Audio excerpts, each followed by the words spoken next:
There had been some quarreling amongst his leading disciples in Calcutta, he said, and this distressed him very much. Even now in Vrindavana, it weighed heavily on his mind.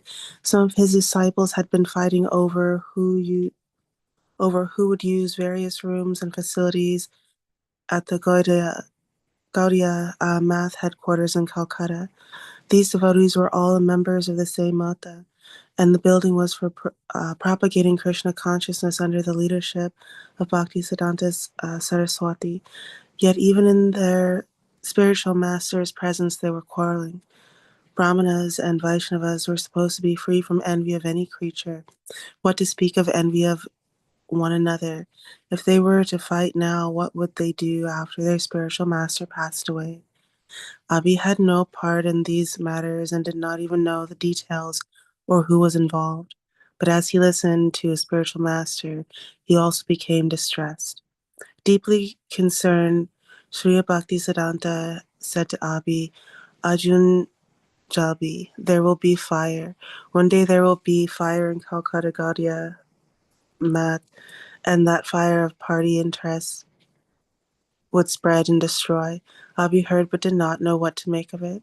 Srila Bhaktisiddhanta had fought so long and boldly to establish that anyone of any birth could be elevated to become a Brahmana, a sannyasi, or a Vaishnava, but if his followers became contaminated by a little wealth and the desire for prestige, thereby showing themselves to be still low-class men despite their training and purification, then his mission would be disrupted.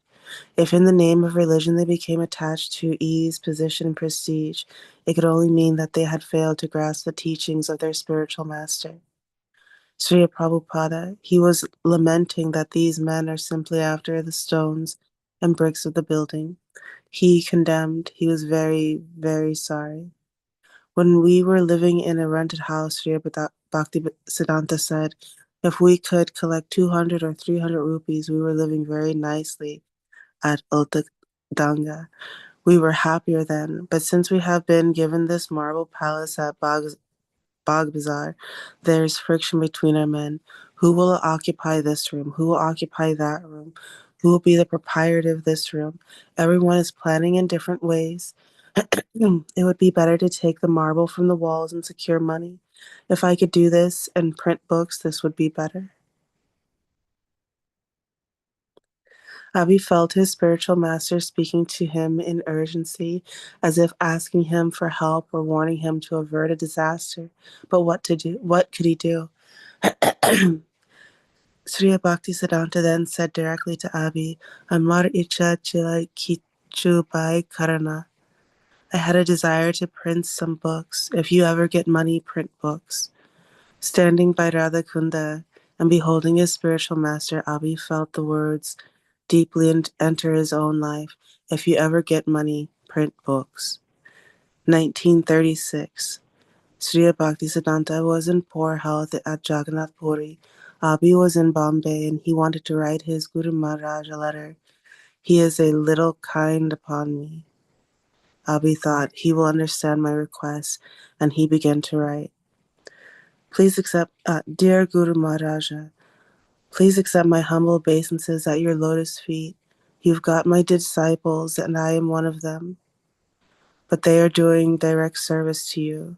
Some of them are brahmacharis, some of them are sannyasis, but I am a householder. I cannot.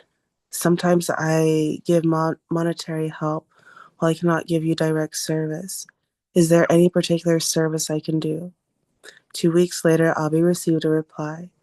I am fully confident that you can explain in English our thoughts and arguments to the people who are not conversant with the languages of other members. This will do much good to yourself as well as your audience.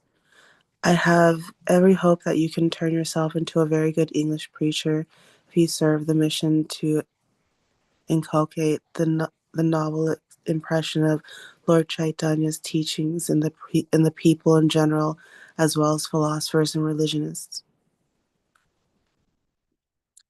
Abi once recognized this. Abi at once recognized this to be the same instruction he had received at the first meeting in 1922.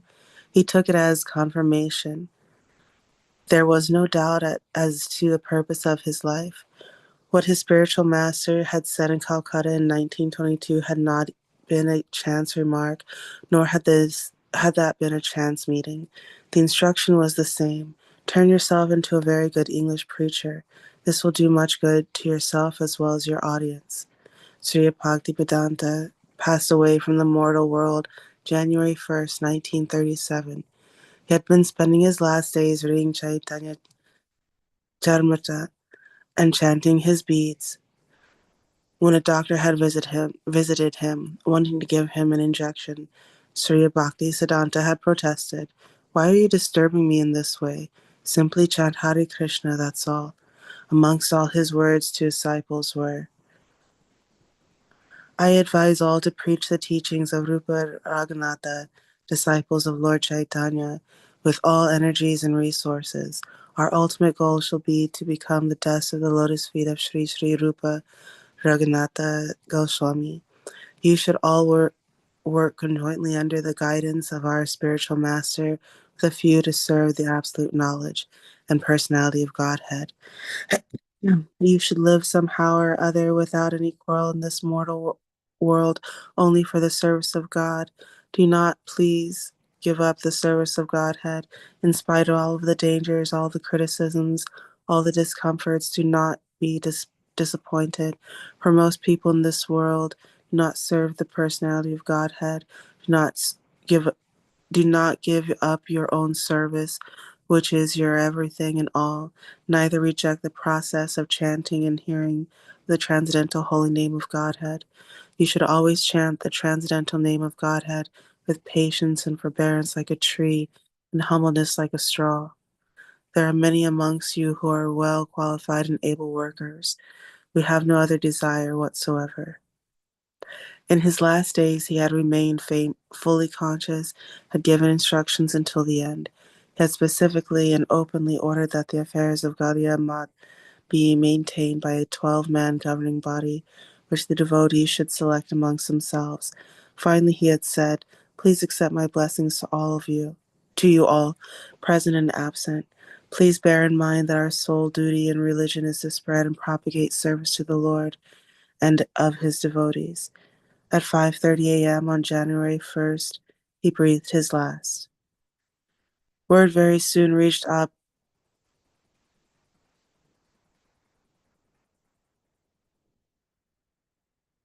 Shall I keep going? We can stop now. Thank you. Hare Krishna.